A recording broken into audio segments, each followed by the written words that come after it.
Bonjour à tous. Bienvenue à ce midi atelier des Forces fraîches. J'espère que vous allez bien. Donc, les Forces fraîches, rapidement, communauté bienveillante pour porteurs de projets en région, communauté par et pour la communauté. Donc, si vous avez des ateliers ou des activités que vous voulez proposer à travers les Forces fraîches, n'hésitez pas à nous contacter. Ça va nous faire un plaisir de collaborer avec vous à la réalisation de ce projet-là. Aujourd'hui, on a une Force fraîche qui a levé la main et qui a dit qu'elle avait le goût de vous partager ce qui lui faisait triper dans la vie. Fait que sans plus tarder, je vais introduire Alexis Martin. Merci énormément d'être avec nous. Merci David. Tout le plaisir est pour moi. Je te laisse la parole. Je reste disponible si tu as besoin de quoi que ce soit, technique et tout, mais la parole est à toi. Parfait. Merci. Bonjour tout le monde. Bienvenue à toutes et tous. Je suis ravi de voir des visages que je connais et plein d'autres que je ne connais pas. Je vois les gens lever la main. Donc, j'inviterai les personnes qui ont leur caméra éteinte à les allumer si ça les tente. Moi, ça me permet d'avoir un contact visuel et puis de me sentir en lien avec vous. Donc, merci. Puis si ce n'est pas possible, c'est bien correct également. Donc, David, je vais faire un petit partage d'écran. Technique.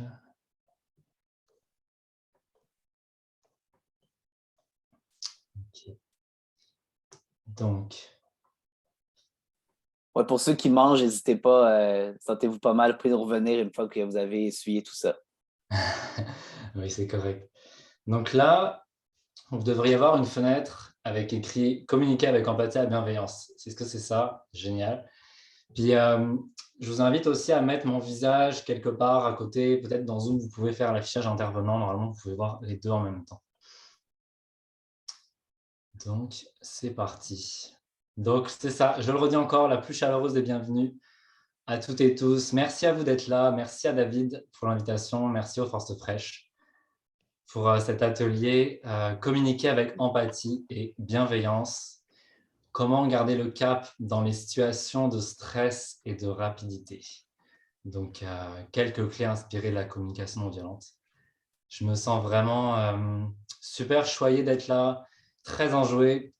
Ça fait beaucoup de sens pour moi d'être ici aujourd'hui. Et ouais, je ne me cacherai pas qu'il y a une partie un petit peu fébrile parce que ça me tient tellement à cœur, qu'est-ce que je partage. J'ai vraiment envie de contribuer. Et ce qu'à ce soit à votre service et que vous repartiez avec des outils concrets également pour vous aider. Donc, sans plus tarder, c'est parti. Quelques mots sur moi. Je m'appelle Alexis Martin, de l'ingénieur en électronique au formateur en communication. J'ai fini mon bac et ma maîtrise en 2016 avec la question terrible qui est « C'est quoi le sens pour moi d'être ingénieur en électronique en faisant l'état des lieux de notre planète ?» Que ce soit l'environnemental, le social, les inégalités, la crise humanitaire. Je ne comprenais pas pourquoi j'allais passer mon temps à créer des choses en électronique, pas recyclables, et avec tous les impacts que ça a. J'avais vraiment besoin de sens. Et j'ai essayé beaucoup de choses, de l'environnement, j'ai arrêté, j'ai repris. Et un jour, la communication non violente, elle est rentrée dans ma vie d'une manière un petit peu amusante. J'avais un collègue de laboratoire qui s'intéressait à ça, puis il me disait que j'étais violent. Puis je disais, ben non, je ne suis pas violent, j'ai jamais de conflit dans ma vie, je suis quelqu'un de très pacifique. En plus, on me dit que je suis gentil depuis que je suis petit. Mais quand même, ça m'interpellait. Puis un jour, j'ai décidé de m'inscrire à un intensif de 2 jours, en janvier 2018. Puis ça m'est vraiment rentré dedans. J'ai aimé ça. Et j'ai embarqué dans un programme d'1 an, 17 journées. Et puis depuis, je n'ai pas arrêté. Je n'ai pas arrêté, c'est mon dada. Ça fait vraiment beaucoup de sens. Et j'ai vu le potentiel de cette approche de transformation de ma relation à moi et de ma relation aux autres aussi, et nos relations dans les systèmes humains. Ça fait 1 an que je suis dans le processus de certification. Donc, en fait, il y a un organisme international qui chapeaute les formateurs certifiés. Donc, je suis en cours de certification, ça prend plusieurs années. Je vais juste dire quelques mots là-dessus parce que ce n'est pas un processus habituel. Ce n'est pas comme un diplôme universitaire ou une formation privée avec des livrables à cocher, puis on est diplômé. On sait quand on commence, on ne sait jamais quand on termine. Ça prend entre 3 ans et 5 ans. On est évalué par nos pairs et on vérifie 3 choses. C'est notre connaissance du processus, donc l'intellectuel, la compréhension, ça c'est assez facile. Comment on l'incarne dans notre vie, parce que la CNV, c'est bien plus qu'un outil, c'est un art de vivre, je vais en reparler tantôt. Mais comment je le vis au quotidien, concrètement. et comment je le transmets, troisième chose, parce que ça amène un rapport transmetteur, enseignant, apprenant, vraiment différent à ce qu'on est habitué. Donc, on vient vraiment revoir les rapports de pouvoir avec une pédagogie très, très différente, beaucoup dans le vivant, dans l'interaction et dans l'authenticité. Et voilà, donc je me lance à mon compte, je suis entrepreneur, formateur en communication, je termine une formation de coaching. Mais avant tout ça, je suis un humain, j'aime rire, j'aime partir à l'aventure, j'aime le plein air et j'essaie de ne pas me prendre trop au sérieux. Voilà, donc là j'ai ma petite zapette, donc normalement ça devrait fonctionner. Magnifique. Qu'est-ce qu'on va voir aujourd'hui? Un petit brise-glace, cadre de référence, juste pour se situer, pour qu'on soit vraiment sur la même longueur d'onde. Le fonctionnement humain selon la communication non violente, des outils concrets pour favoriser l'empathie et la bienveillance avec de la pratique ensemble. Et on va échanger à la fin. Donc, c'est sûr que c'est un atelier d'1 heure. Ce n'est pas une intro de 2 jours. Vous repartirez avec des prémices essentielles, des clés, mais évidemment, il y en a beaucoup d'autres et j'aurai l'occasion d'en reparler un peu après. Mais on se lance comme ça. Et que on va briser la glace dans cette température de printemps. J'ai envie de vous lire dans le chat, et puis c'est pour tout le monde, que vous écriviez comment vous vous sentez en ce moment, à 12h10, et pourquoi vous vous sentez comme ça. Donc, je vous invite à écrire dans le chat et de lire les réponses des autres.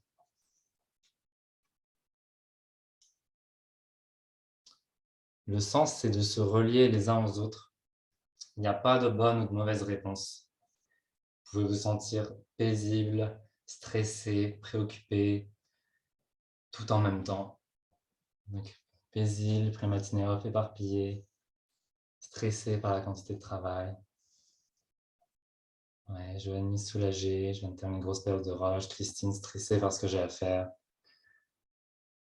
Chanceux, chanceuse. J'arrive pas à suivre. Merci.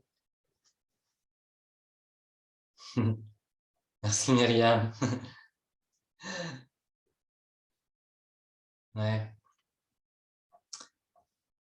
Exprimer son vivant de l'instant, ça permet d'être dans un espace de vulnérabilité. Puis c'est un spectre, la vulnérabilité. On peut être très vulnérable ou peu vulnérable, mais ça renforce la confiance dans les relations. C'est quelque chose de très, très important. Je continue de lire, merci.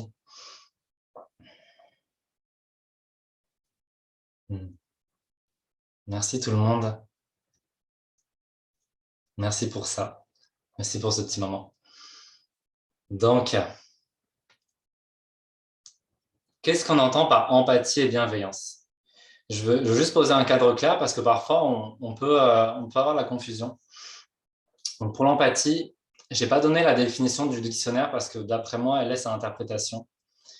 C'est une capacité à être pleinement présent et en lien avec l'expérience de l'instant.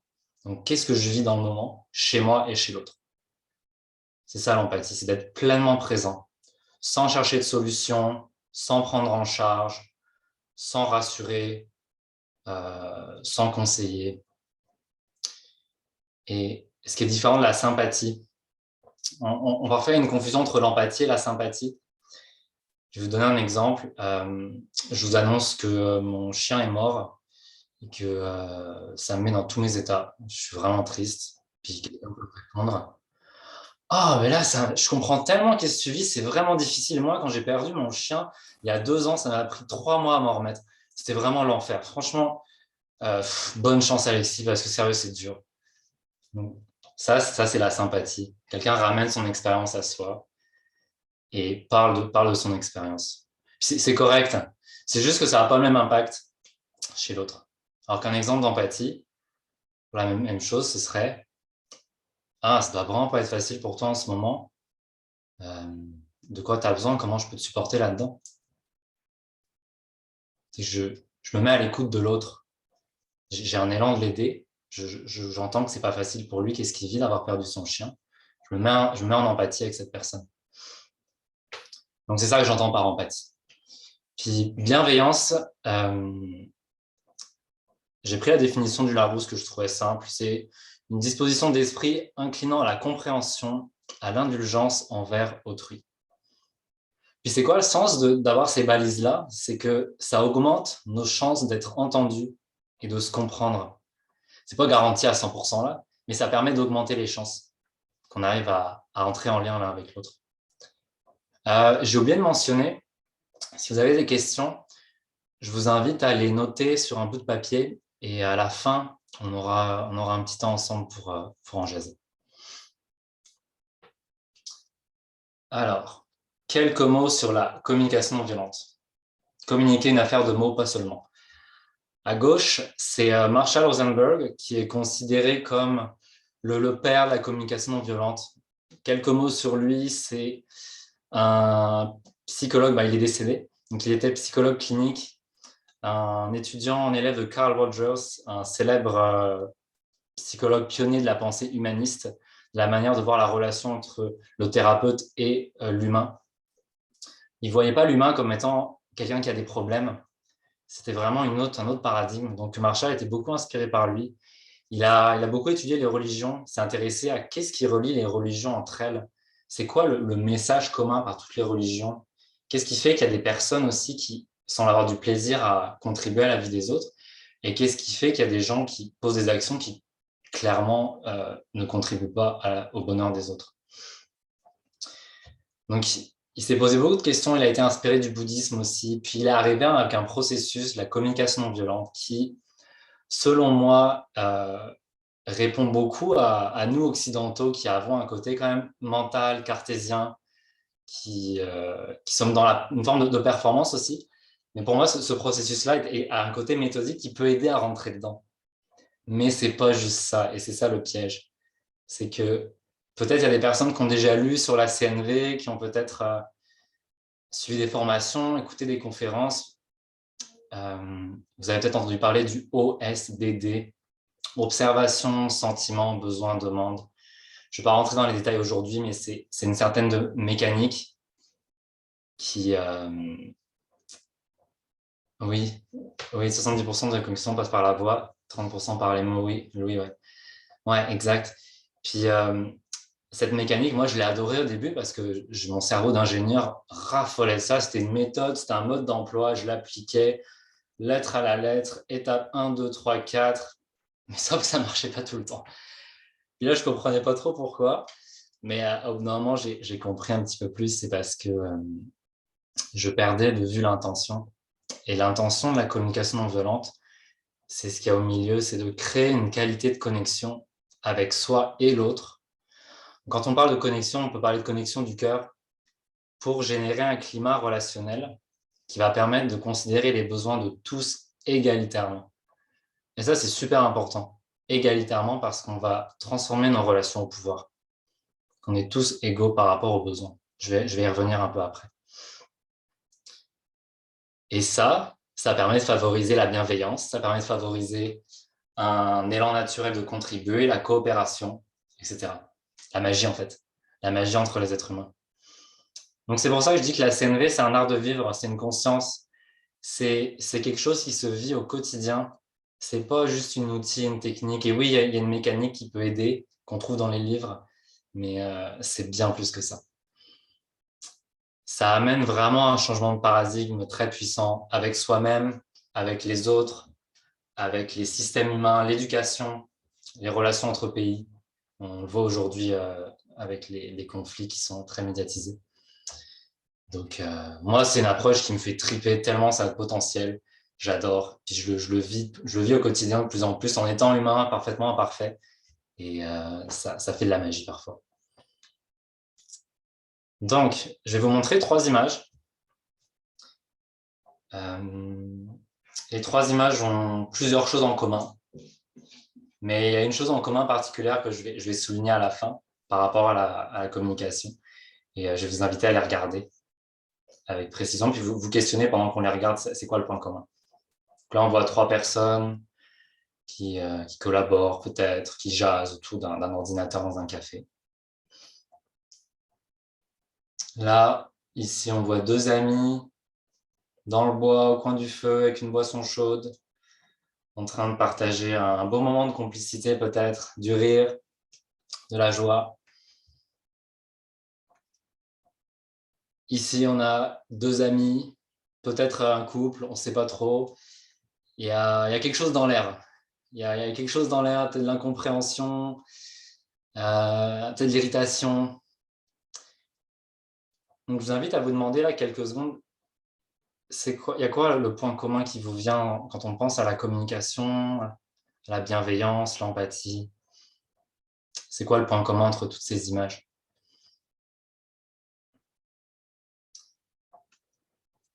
C'est la notion des besoins.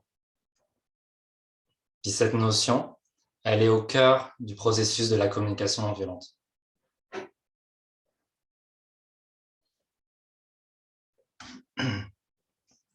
Dans ces 3 images, le point commun, c'est que quoi que l'autre dise ou fasse, il ou elle me parle de ses besoins. Ça, vous pouvez l'écrire sur un post-it, vous pouvez vous le tatouer sur le bras, vous pouvez le mettre sur votre miroir à la salle de bain. Que ce soit dans une situation le fun, une situation pas le fun, peu importe qu'est-ce que l'autre dit ou fait, que ce soit tragique, que ce soit, si on pense au terrorisme, que ce soit le plus beau don du monde, la personne nous parle de ses besoins à ce moment-là. Ça, c'est une des prémices de la communication non violente. Donc, c'est un bon mantra à se rappeler dans certaines situations où ça peut brasser un petit peu. Donc, qu'est-ce qu'on entend par besoin? Voilà quelques exemples.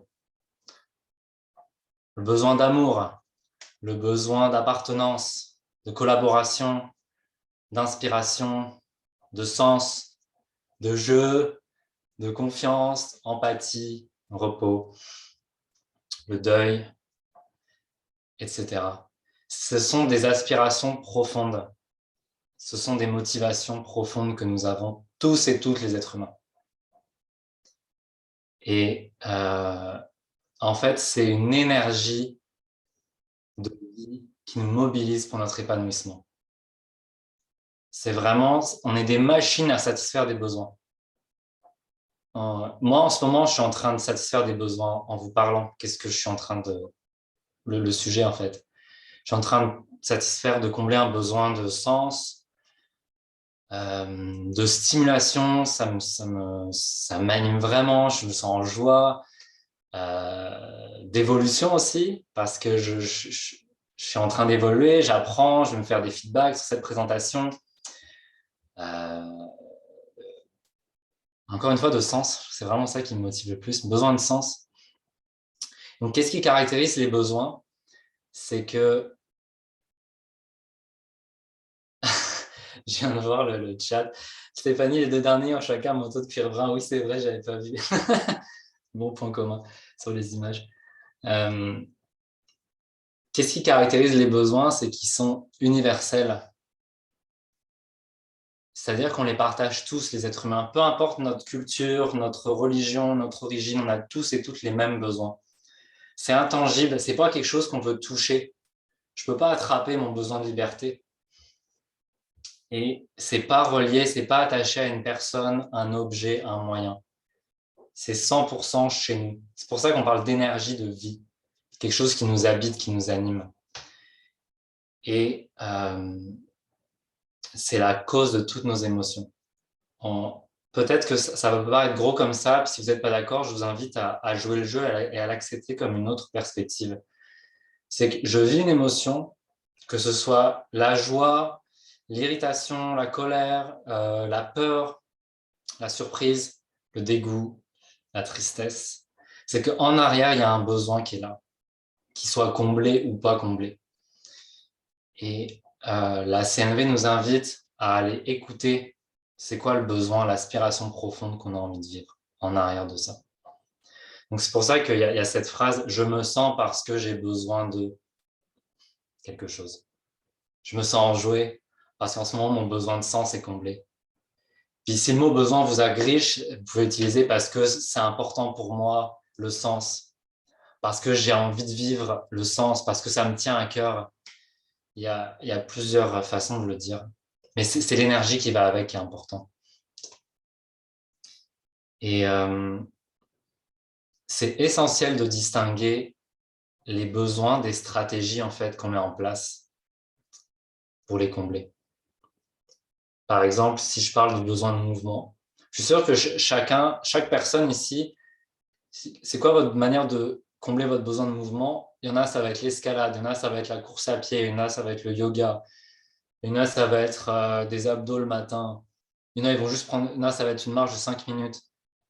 Donc, les conflits, ils arrivent au niveau des stratégies de comment on a envie de nourrir et satisfaire nos besoins, et non au niveau des besoins en tant que tels. Donc, c'est pour ça que se parler en tant que besoin, se parler de besoins entre nous et connectés, ça favorise l'empathie, la bienveillance. Ça permet de se comprendre, d'aller dans une couche qui est universelle, où on peut se relier les uns aux autres, au-delà des moyens qu'on veut mettre en place matériels. Je m'étais noté un exemple qui m'a mis, si je vous dis maintenant, bon, c'est la pause, j'ai faim, je vais manger, je reviens en 30 minutes, salut, je m'en vais. Bon, bah là, je pense qu'il y a plusieurs réactions. Il y a des gens qui vont peut-être penser que, oh bah là, qu'est-ce qu'il fait là? Moi, j'ai pas le temps. S'il revient dans 30 minutes, ça fait pas mon affaire, ça m'irrite, qu'est-ce qu'il parte? Donc, il y a un besoin en arrière.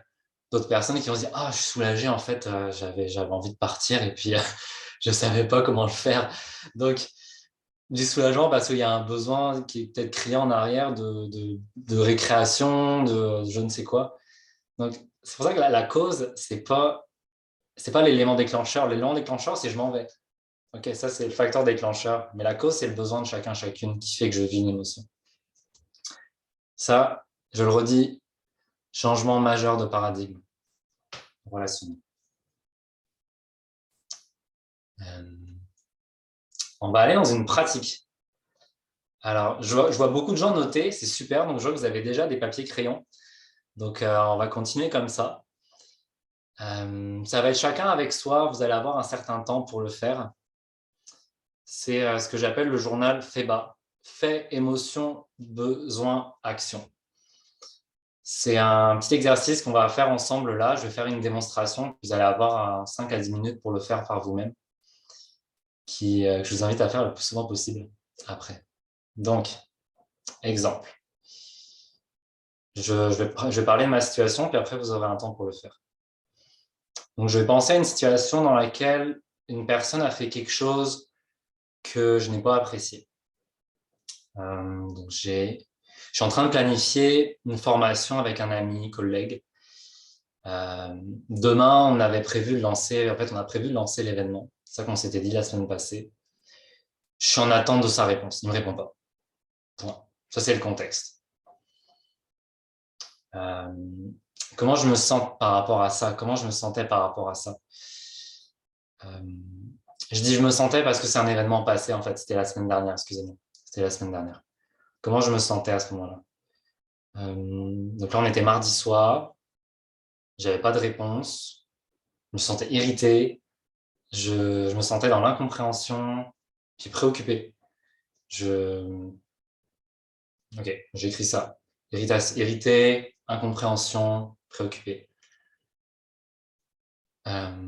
C'est quoi qui a déclenché ça? C'est quoi les faits concrètement? Qu'est-ce qui s'est passé? Qu'est-ce que j'ai vu? Qu'est-ce que j'ai entendu? Qu'est-ce qu'on s'est dit? On a convenu qu'on s'écrirait lundi ou mardi pour s'appeler, pour faire le lancement mercredi passé. Je lui ai écrit vendredi, je lui ai écrit mardi après-midi. Il m'a pas répondu. On est mardi soir. C'est ça les faits. C'est tout. Et après, j'ai toutes mes pensées, mes jugements à côté. Ça, vous pouvez les dire vous-même à voix haute. Hein. C'est correct, pas besoin. Vous pouvez les écrire aussi. Mais tous les jugements qu'on a envers les autres, c'est bon aussi de les laisser vivre. Marshall, il disait « laisser pisser son chacal ». C'est une expression un peu rough, là, mais qui parle bien d'elle-même que, OK, je me lâche, la personne n'est pas là, vous ne faites pas ça devant la personne, ce n'est pas au service de l'empathie, de la bienveillance. OK, mais vous êtes chez vous, tout seul, toute seule, vous pouvez laisser pisser votre chacal, c'est bien correct. Et maintenant que j'ai pris contact avec les faits, l'émotion, je peux identifier, OK, qu'est-ce qui fait que je me sens comme ça? C'est quoi mon besoin qui n'est pas comblé en ce moment? Parce que c'est quelque chose que j'apprécie pas. J'ai réalisé que j'avais un besoin de clarté. clarté sur sa réalité, en fait, de confiance aussi. Puis, de travers tout ça, j'avais envie de me sentir en paix. J'avais envie de vivre la paix à l'intérieur de moi. Et c'est ça mes besoins. Puis, il y a plusieurs couches de besoins. C'est un peu comme un oignon. Si vous voulez, il y a la peau à l'extérieur, puis après, on rentre de plus en plus creux jusqu'à tomber aux besoins plus souches. Et je me suis mis en action. J'ai décidé de l'appeler. J'ai pris mon téléphone, je l'ai appelé, puis je lui ai exprimé comment je me sentais. Je lui ai demandé qu'est-ce qui se passe de son côté. Et voilà. Je lui ai exprimé l'impact que ça a eu sur moi. Et au final, ça a renforcé le lien. Je me suis senti en paix. J'ai comblé mon besoin de paix, de confiance. Et on est allé de l'avant avec la collaboration. On a continué. Donc voilà pour l'exemple. Je vais vous laisser c'est ça, à peu près 7-10 minutes pour le faire. De votre côté, avec une situation à vous, je vais vous envoyer dans le chat une liste d'émotions et de besoins. Parce qu'il y en a bien plus que qu'est-ce que j'ai mis dans la diapo juste avant. Donc, je vous invite à l'ouvrir et à l'utiliser pour faire l'exercice. S'il y a des questions, mettez-les dans le chat en lien avec cet exercice et ça va me faire plaisir d'y répondre. Donc, top départ pour la pratique et amusez-vous avec ça.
Encore 2 minutes. Puis si vous n'avez pas fini, c'est pas grave. Vous pourrez le terminer après.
Ok, top, posez les crayons, je ramasse les copies, c'est fini, l'examen est terminé. Non, je plaisante. On va revenir ensemble. Puis pour les personnes qui n'ont pas terminé, ben, je vous inviterai à le continuer plus tard dans la journée, peut-être ce soir. C'est vraiment un outil qui se fait en dehors de l'action, donc généralement une fois que ça s'est passé, et qui permet de reprendre une nouvelle perspective et puis de se déposer pour après revenir à la personne s'il y a quelque chose à dire. Je vous encourage à le faire le plus possible. J'en ai fait des tonnes et des tonnes. Il y a d'autres pratiques qui sont similaires à ça, mais pour l'instant, j'ai envie que vous ayez celle-ci pour repartir. J'ai oublié de mentionner quelque chose dans mon introduction. Comme en plus, je le sais, il y a beaucoup de gens de Place aux Jeunes. J'ai même vu quelqu'un d'un CJE dans les Laurentides, Allô, Saint-Agathe-des-Monts. J'ai juste envie de dire que dans mon parcours et ma transformation, ma réorientation, j'ai eu beaucoup d'aide et j'ai énormément de gratitude pour les agents, les agentes du Carrefour Jeunesse Emploi de Saint-Agathe-des-Monts qui m'ont orienté. J'ai été accompagné pendant plusieurs mois et ça m'a beaucoup aidé dans mon cheminement. Et après, j'ai décidé de m'inscrire à la maîtrise en environnement. Finalement, je ne me suis pas inscrit. Mais après, j'ai enchaîné avec un jeune volontaire, avec un projet jeune volontaire. Et ça a vraiment été pour moi un tremplin pour là où j'en suis rendu aujourd'hui. Ça m'a permis de bâtir mon tremplin solidement avec des gros morceaux de bois, des grosses vis, pour me sentir en confiance. Donc, j'avais juste envie de nommer que j'ai eu ce parcours-là et puis qui m'a tellement aidé. Vraiment, c'était un cadeau énorme que vous m'avez fait, même si je n'ai pas travaillé avec toutes ces personnes. Mais merci, je suis content que ça existe, vraiment. Donc, qu'est-ce qui se passe quand on est dans l'action puis que quelqu'un nous dit quelque chose? Oh, attendez, j'ai un bug. Je reclique au bon endroit. Ok, c'est bon. Qu'est-ce qui se passe quand on est dans l'action, puis que ça brasse, puis là, que quelqu'un nous dit la phrase qui vient nous chercher? Quelque chose où on sent que ça coince dans nous, on sent qu'il y a quelque chose qui vient où on a peur, ça fait monter quelque chose. Donc, je vais vous présenter un outil qui s'appelle les 4 R. C'est un peu comme les 4 R du développement durable, mais là, c'est pour la communication. Donc, comment ça fonctionne? C'est assez simple. Ouais, non, ça marche pas. Oups. OK. C'est bon. Les 4 R. Première, c'est respirer. C'est ce qu'on fait toute la journée, toute la nuit. Mais souvent, on oublie qu'on respire. Et respirer, ça permet de ralentir. Surtout dans des contextes de stress et de rapidité, c'est vraiment important de ralentir. Le nombre de fois que c'est arrivé, je suis sûr à tout le monde, de dire quelque chose sur une impulsion, puis après de le regretter, de passer du temps à ramasser qu'est-ce qu'on a dit, qu'on n'aurait pas voulu dire. Puis mis bout à bout, tout ça, ça peut faire un sacré paquet de temps, surtout dans les organisations, quand il y a des conflits. Je me rappelle un gestionnaire qui me disait qu'il passait un temps monstre à recevoir des collègues dans son bureau parce qu'un tel avait dit telle chose trop vite et puis là, ça ne l'avait pas plu. Puis là, il y en avait un autre qui avait décidé de mettre des bâtons dans les roues, mais de manière plus ou moins passive-agressive. Bref, il passait un temps fou à ramasser les conflits parce que les gens agissaient sur l'impulsion.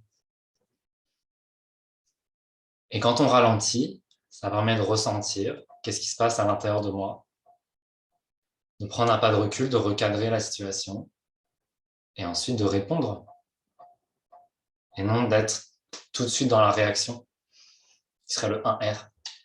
Mais là, c'est le 4R. Donc, respirer, ralentir, recadrer, ressentir la même chose et répondre.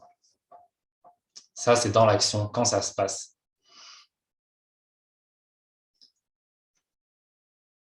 Ok, on va faire une mise en situation, un jeu de rôle. Drôle de rôle. Moi, j'adore jouer au jeu de rôle. C'est un de mes moments préférés dans les formations. On va jouer ensemble à quelque chose. Donc, j'aimerais qu'il y ait un ou une volontaire pour échanger avec moi. Je vais vous expliquer en quoi ça consiste avant de lever les mains. La personne volontaire va prendre le rôle d'une gestionnaire et va exprimer la phrase suivante devant le groupe. Je vais l'envoyer dans le chat.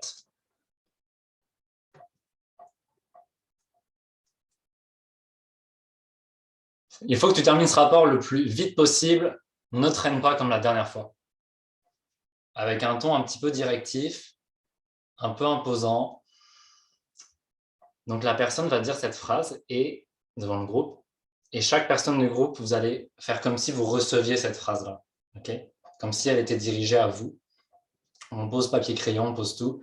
Puis vous allez vraiment recevoir cette phrase.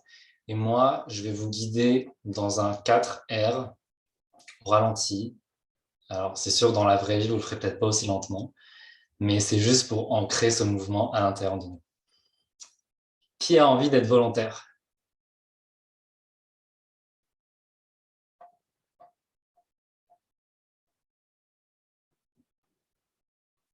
Personne. Ah, Charlène. Yes.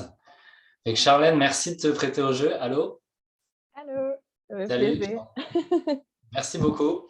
Donc, Charlène, avant que tu parles et que tu dises la phrase qui fait mal, j'invite, c'est ça, tout le monde à poser son papier-crayon et à s'imaginer dans la posture d'une employée d'entreprise. Charlène, mets-toi dans la posture de gestionnaire et qui va nous dire cette phrase-là. Bon matin. Là, je voulais dire, il faut que tu termines ce rapport-là le plus vite possible. Puis j'aimerais ça que tu ne traînes pas comme la dernière fois. Ok, donc là, tout le monde, on va respirer. Inspirer. Expirer. On ralentit. On ressent ce qui se passe dans notre corps.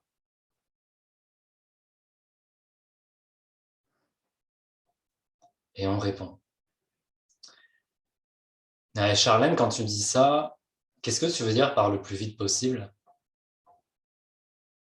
Ben là, en fait, la dernière fois, il a fallu que j'attende une semaine. Fait que là, ça presse, là. Tu sais, on n'a pas le temps, les choses roulent. Je sais que tout le monde est embourbé, mais ça aurait dû être fait plus tôt.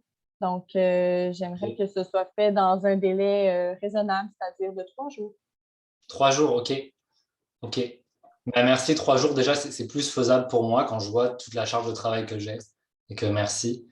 Mais je réalise que j'aimerais qu'on prenne un moment, toi puis moi, peut-être 20 minutes pour s'asseoir par rapport à la répartition de la charge de travail, parce que tu sais, je ne suis pas tout seul, on travaille en équipe, et puis il y a des deadlines, on s'attend les uns les autres, puis je crois qu'il y a un moyen qui pourrait faire que ça fonctionne mieux ensemble. Est-ce que tu seras OK qu'on s'assoie tous les deux demain ou après-demain? C'est une bonne idée. J'aime ta proactivité. Il y a pas de souci. On va pouvoir se rencontrer. Merci. Merci Charlène. Easy. Merci d'avoir joué le jeu. Donc, c'est sûr que si vous faites ça devant quelqu'un devant votre gestionnaire, que vous ne l'avez pas prévenu, vous fermez les yeux, que vous lui dites « je respire, je ralentis », je ne vous garantis pas, je ne sais pas qu'est-ce que ça va donner comme résultat. Ok, peut-être que la personne va avoir des petits jugements sur vous, c'est correct. Mais moi, qu'est-ce que j'ai fait en fait? C'est que j'ai beaucoup pratiqué ce truc-là quand je travaillais encore en ingénierie et que j'apprenais la communication non violente. Parce que quand on venait me voir, je disais « Ok, attends, je te reviens dans 3 minutes. » La personne allait à son bureau. Moi, j'allais à la salle de bain, puis j'allais respirer. Alors, au début, je passais plus de temps à la salle de bain, c'est sûr, mais bon, on s'est ajusté. Hein, mais c'est des petites pratiques comme ça, mais l'air de rien, ça fait beaucoup de bien. Ça fait beaucoup de bien. Je revenais plus calme, j'avais plus de clarté. C'est sûr, je n'ai pas pris un 30 minutes pour me faire un fait bas, pisser mon chacal jusqu'au bout. Il y a des contextes. Mais appliquer cette pratique-là, soit en différé ou même en temps réel, mais de manière plus rapide, évidemment. Juste respirer, sentir et parler. Ça prend 3 secondes. Ça, c'est possible. Et ça, c'est réaliste, concrètement dans le feu de l'action. Donc, voilà, c'est une très belle pratique que j'aime beaucoup.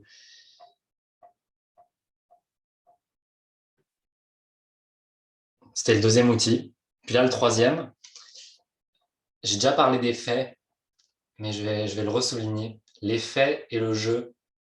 On voit des petits singes, ah, qu'est-ce que j'entends pas, qu'est-ce que je vois pas, qu'est-ce que je dis pas. Elle me faisait rire cette image parce que pour moi, c'est se ramener aux faits. Qu'est-ce qui a été dit? Qu'est-ce qui a été entendu? Qu'est-ce qui a été convenu? Au-delà de toutes les interprétations qu'on peut faire. Puis, je nous invite vraiment à laisser aller le plus possible dans nos communications, les jugements, les interprétations, les évaluations. Celui-là, c'est un hypocrite. Il rend toujours ses choses en retard, jamais à l'heure. C'est quelqu'un de vraiment gentil. T'es bien fine, toi. C'est un jugement positif, mais c'est un jugement pareil. Le blâme, chercher à qui la faute. Ça marche pas, notre projet, c'est à cause de qui? Ça, c'est très, très présent dans notre société, dans les organisations, partout, partout, partout. Le tu qui divise, tu as fait ci, tu n'as pas fait ça. Un langage d'obligation, il faut, tu dois. Tout ça, c'est des choses qui sont source de violence. Puis quand je dis violence, c'est plus une violence verbale, on s'entend, mais ça amène à cette notion de la moralité que Marshall Rosenberg, dans la communication non violente, adresse énormément et qui est extrêmement importante. C'est cette notion du bien, du mal, du correct, du pas correct, des gentils, des méchants, du bon, du mauvais. On est beaucoup, beaucoup, beaucoup là-dedans. Et c'est ça qui fait qu'on passe parfois d'un conflit avec notre voisin, notre propriétaire, pour une haie qui est mal taillée, jusqu'à une guerre entre deux pays. C'est parce qu'il y a quelque chose en dedans de nous qui croit que l'autre personne, quelqu'un, une entité, une nation entière, ils ne sont pas corrects, puis ils n'agissent pas de la bonne façon, puis je vais lui faire sentir que j'ai raison, qu'il a tort, et puis c'est ça. Donc on va aller en cours, on va aller en justice, etc. Puis qu'est-ce qu'on remplace? Par quoi on remplace tout ça? On remplace par des faits objectifs, on remplace par poser des questions à l'autre, comme j'ai fait tantôt avec Charlène. Qu'est-ce que tu veux dire par le plus vite possible? Pour moi, le plus vite possible, je peux tomber dans mon interprétation. Oh là là, elle veut ça d'ici la fin de la journée. Mais là, finalement, elle m'a dit, dans 3 jours. Ok, dans 3 jours. Les émotions et les besoins, ça j'en ai le fait bas. parlons de nos émotions, de nos besoins. Ça permet de se relier à l'humanité de l'autre. Ça permet d'être connecté à l'humain, au-delà du fait qu'on est d'accord, qu'on n'est pas d'accord. C'est ça qui rassemble, en fait. Parler au jeu, utiliser un langage de choix. Derrière toutes les obligations qu'on se met, en fait, il y a un choix qui est là, un choix conscient, un choix inconscient. Puis oui, il y a un contexte, c'est sûr, mais on peut se ramener au choix. Et quand on se ramène au choix, on retrouve notre pouvoir, on retrouve notre responsabilité. Puis ça, c'est un changement de paradigme énorme, là, de vivre dans un monde de responsabilité. Mais c'est comme ça qu'on vit l'empathie, la bienveillance avec les autres. Puis, je dis avec les autres, mais ça commence avec soi. On parle de non-violence, mais c'est à quel point je me tape dessus, à quel point je me juge, à quel point je trouve que je ne suis pas correct. Donc, c'est pour ça que faire tout cet exercice-là, ça apporte beaucoup de bienveillance et d'empathie envers nous-mêmes. Et quand on touche à ça, ça nous aide à le vivre avec les autres. Alors, de la pratique, de la pratique, de la pratique. Je vous vois faire des oui. Moi, c'est ça, comme je vous l'ai dit, ça fait 4 ans que je me forme là-dedans. J'ai suivi, je ne sais pas, entre 15 et 20 jours de formation en présentiel par année. Donc, des fins de semaine complètes. Au lieu d'aller randonner, moi, j'allais en formation. Puis, je parlais de mes émotions avec plein de gens. Puis, je pratiquais des dialogues de démission avec mon patron. Je pratiquais des dialogues pour avoir plus de vacances, en tout cas. Des conversations courageuses avec mes parents, etc. Ça prend beaucoup de pratique. Puis en dehors, je me pratique beaucoup dans ma relation amoureuse, avec mes amis, avec ma famille, mes collaborateurs. C'est un terrain de jeu constant. Mais je vous garantis que les bénéfices sont exceptionnels. C'est vraiment de vivre des relations plus riches, plus authentiques, plus vraies, plus humaines, imparfaites aussi. Et puis il y a des gens qui veulent pas. C'est correct, il y a des gens qui veulent pas aussi parler d'émotions. C'est OK, mais ça m'empêche pas d'être en lien avec eux. J'aimerais vraiment qu'elle parle d'émotions. Je vais avoir un projet que cette personne me parle d'émotions. Comme moi au début, je voulais que les gens autour de moi parlent de leurs émotions. Là, j'ai un peu lâché prise là-dessus. Mais c'est possible de se relier à l'humain en arrière. Parce que s'il ne veut pas me parler de tes émotions, il a un besoin. Peut-être qu'il ne se sent pas, il a un besoin de sécurité. Et puis parler de tes émotions, c'est pas sécuritaire pour cette personne. Donc on va y aller pas à pas. Mais on change le monde comme ça, puis c'est comme ça qu'on inspire les autres. C'est en les rejoignant où ils en sont et en accompagnant en fait l'évolution. Donc en bref, c'est comme apprendre une nouvelle langue, on se pratique, on ne devient pas bilingue et fluide après 1 heure. Ça prend des immersions, des intensifs, des gammes répétées, mais c'est très cool. C'est très très cool. Donc pour continuer la pratique justement, je vous invite à cultiver ces pratiques-là du FEBA, de le garder pour vous, de le partager à d'autres. Partager aux personnes avec qui vous travaillez. C'est super simple, c'est très accessible. C'est un outil qui est vraiment, vraiment bien pour commencer. Le 4R, dans le feu de l'action, ça c'est top. Puis parfois, vous allez l'oublier, puis c'est correct. Mais il y a quelque chose d'amusant là-dedans.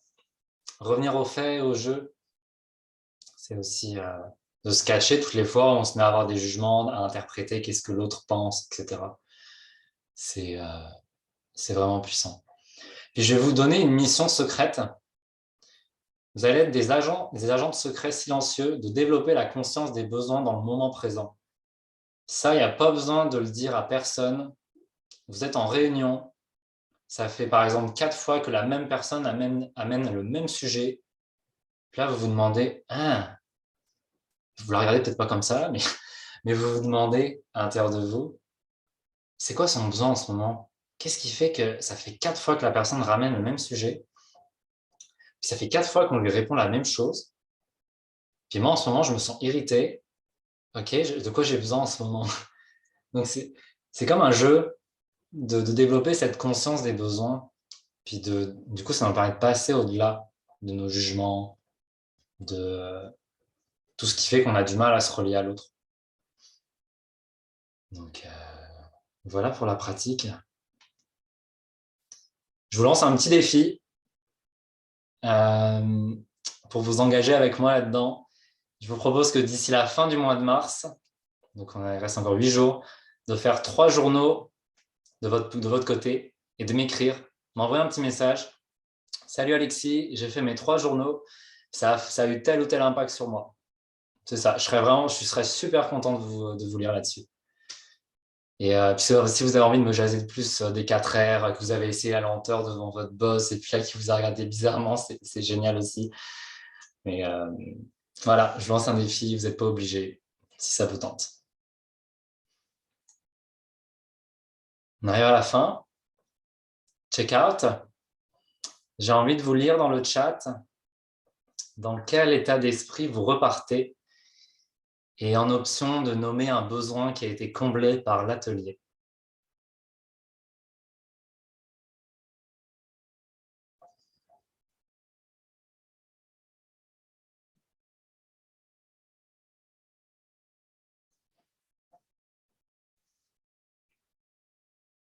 Doux, compréhension.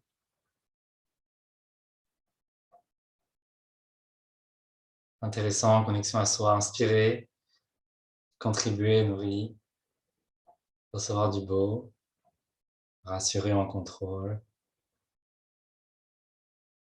Je repars plus calme, tes propos, ta voix sont apaisants.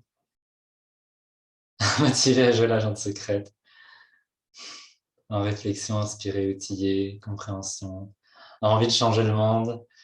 Découverte, apaisé, inspiré. Merci Alexis. Plus sereine, apaisée. Wow. Merci. Envie de devenir un agent secret. Plus présent en moi. Vous voyez, moi je vous ai posé cette question parce que qu'est-ce que vous m'offrez en ce moment, c'est comme un cadeau.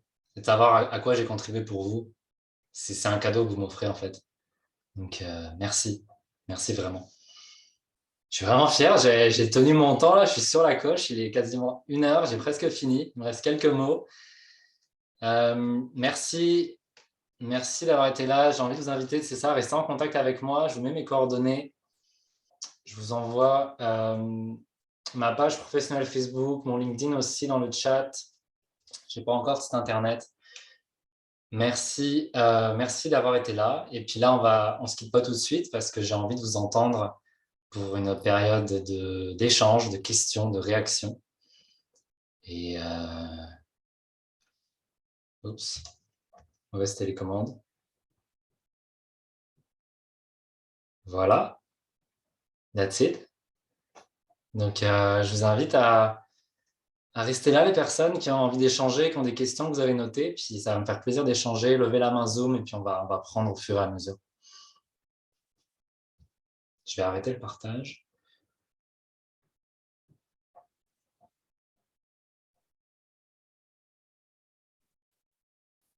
Je prends les réactions aussi, pas que les questions.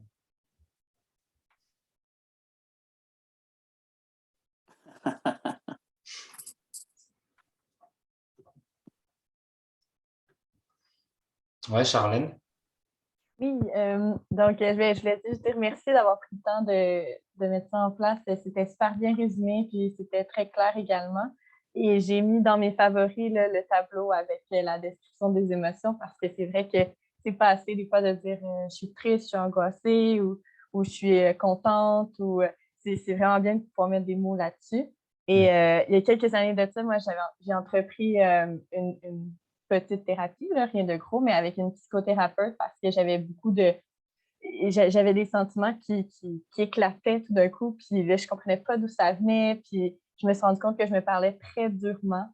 J'étais très, très critique envers moi-même, puis ça fait quelques années là, que j'ai adopté d'abord l'attitude d'être douce envers moi-même, et c'est fou à quel point je suis plus patiente envers les autres également, puis j'ai beaucoup plus d'empathie aussi. Quand quelqu'un a une réaction que je comprends pas trop, ben, au lieu de faire comme « Ah, ça m'énerve, je m'en vais », c'est plus comme « Ah, ça vient sûrement de quelque part, il y a sûrement une raison en dessous de ça, fait que ça vaut pas la peine de m'énerver. » Fait que je trouve que c'est un beau cadeau à se faire d'entretenir l'empathie, mais aussi la bienveillance envers soi-même. C'est un facteur gagnant. Surtout quand on est beaucoup de place aux jeunes, là, puis on côtoie toutes sortes de personnes. Il y a des délais très courts des fois dans l'organisation des événements et c'est un très bon outil. Donc, merci d'avoir pris le temps. Ouais, merci de ton partage. Ça m'amène à souligner le fait que ça commence par soi, puis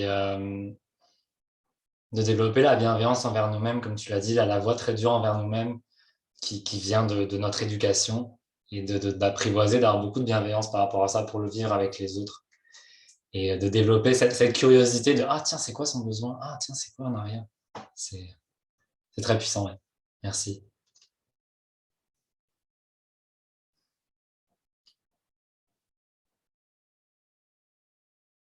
Quelqu'un d'autre? On va prendre le micro. Ouais, Mélissa. Merci. Encore une fois, au nom de tout le monde, là, on est tous la même gang, en tout cas en partie. Puis je pense que ça a fait un bien énorme sur plein d'éléments. Il y a plusieurs éléments, moi, qui me parlaient déjà beaucoup, un retour je pense à des valeurs perdues. Il y a ça aussi pour moi, là, le besoin puis la valeur, des fois, j'ai l'impression que ça s'imbrique un petit peu là, dans c'est quoi mon besoin ou c'est quoi la valeur qui est en train d'être brusquée. C'est comme par exemple, quand je constate que la personne est irrespectueuse, pour moi, c'est un manque de respect, ça vient vraiment me chercher. Bref, merci.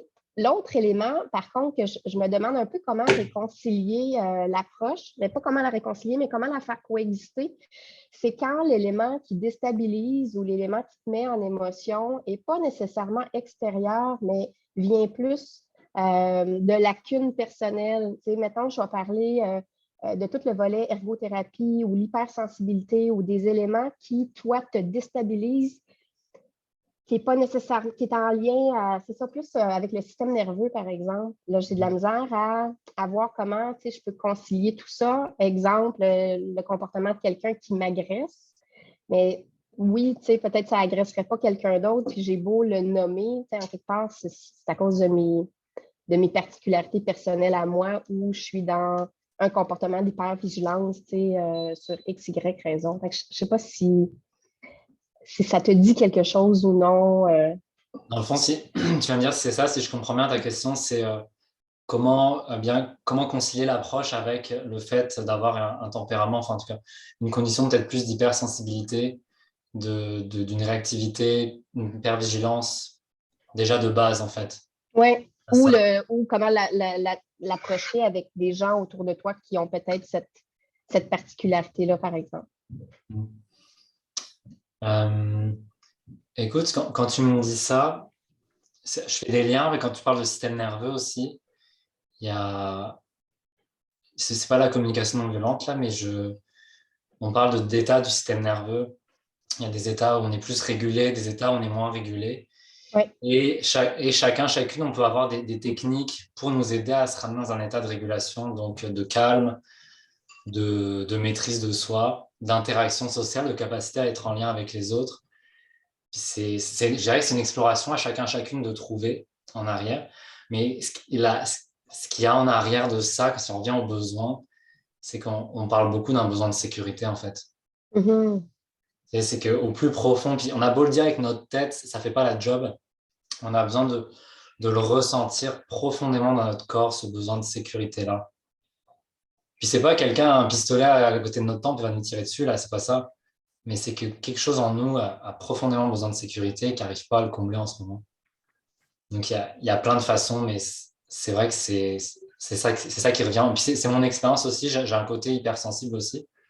Donc je le vois chez moi aussi à quel point mon besoin de sécurité, même si il est plus enfoui que ce que je peux le croire, en fait. Ouais. Merci.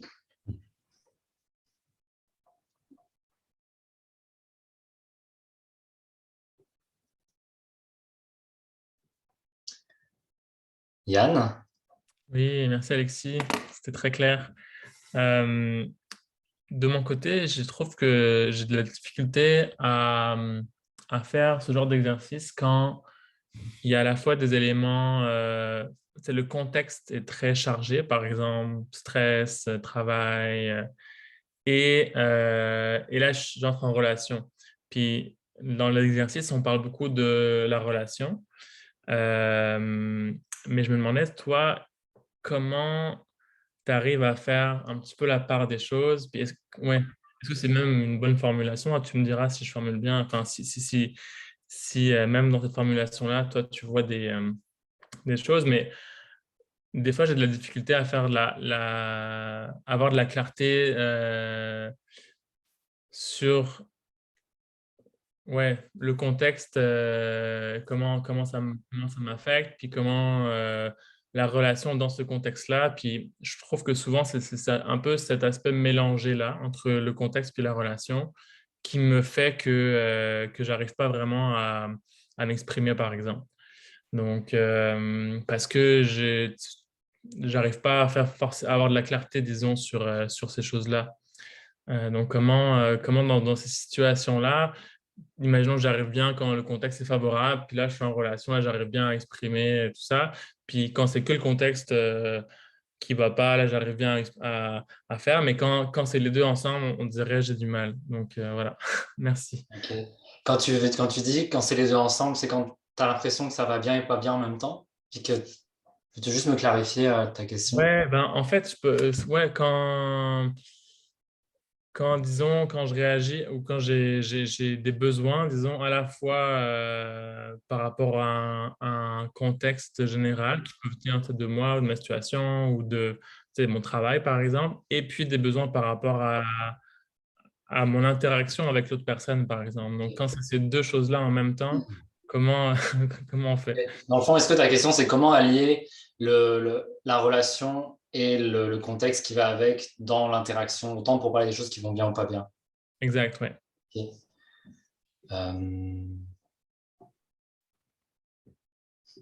On dirait que là j'ai un blanc, là. C'est le tut. Pour être honnête. Laisse-moi quelques secondes.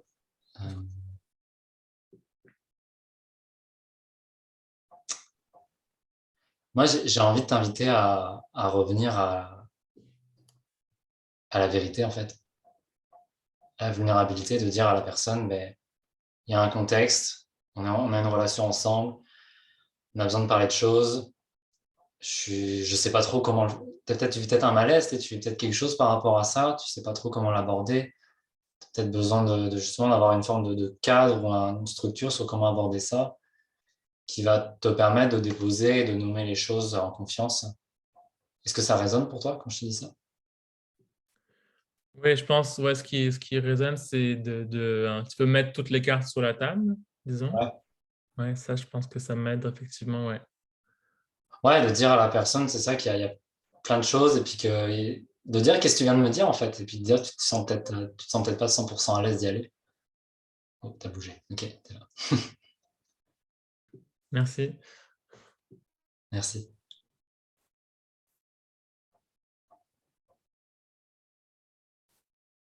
Good.